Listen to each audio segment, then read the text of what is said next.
चला तर आज आपण बनवूया बाफळीची भाजी। ही रानभाजी आहे। ही भाजी आपण वर्षातून एकदाच आपल्याला मिळते खायला आणि त्या भाजीमध्ये आपण खूप प्रकारचं प्रोटीन आपल्याला मिळतं। पौष्टिक आणि स्वादिष्ट भाजी आहे ती। आपल्या पोटासाठी पोटाच्या विकारासाठी त्या भाजीचा उत्तम असा उपयोग होतो। चला तर आपण आज त्या भाजी कशी बनवायची ते बघूया। मी प्रथम भाजी आपली चिरून स्वच्छ पाण्यात धुवून आणि नंतर तिला थोडीशी गरम पाण्यामध्ये वाफ घेतलेली आहे। त्याच्यानंतर आता आपण बघतोय की फोडणीसाठी आपण इथे तेल घेतोय।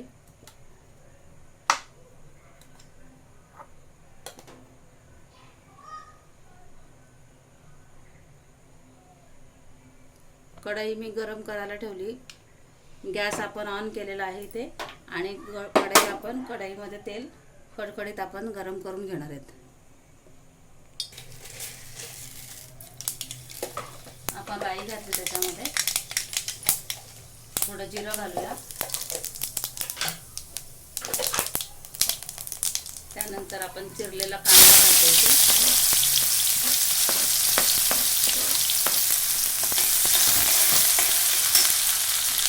त्यानंतर आपण मिरची आणि अद्रक लसूण ते चांगलं भरडत्याची घेतलेली आपण मिक्सरला बारीक भरड करून घेतली।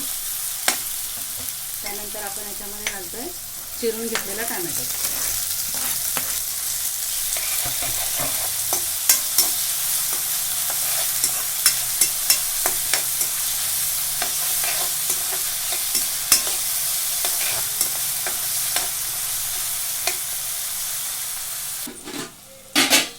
आता आपण याच्यामध्ये हळद घालणार आहेत। त्यानंतर आपण याच्यामध्ये चवीनुसार मीठ घालत आहोत।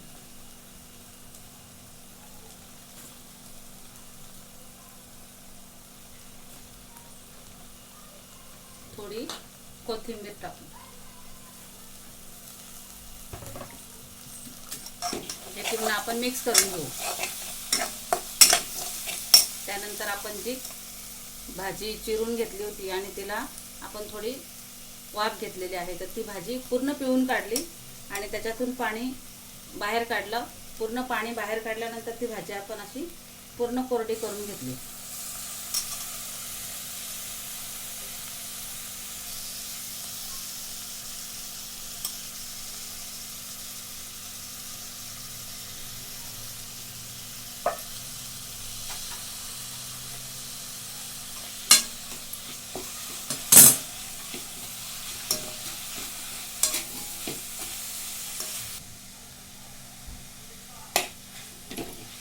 मिक्स करून घेतली आपण पूर्ण भाजी। त्याच्यानंतर आपण 2 ते 3 मिनिटं वाफ काढून घेऊ। पुन्हा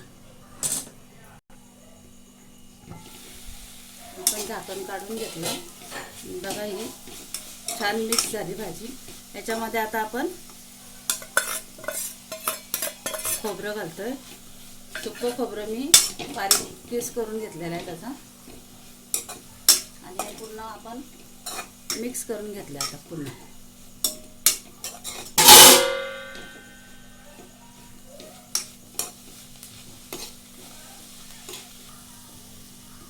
ही बघा आपली अशा पद्धतीने ही भाजी तयार झालेली आहे।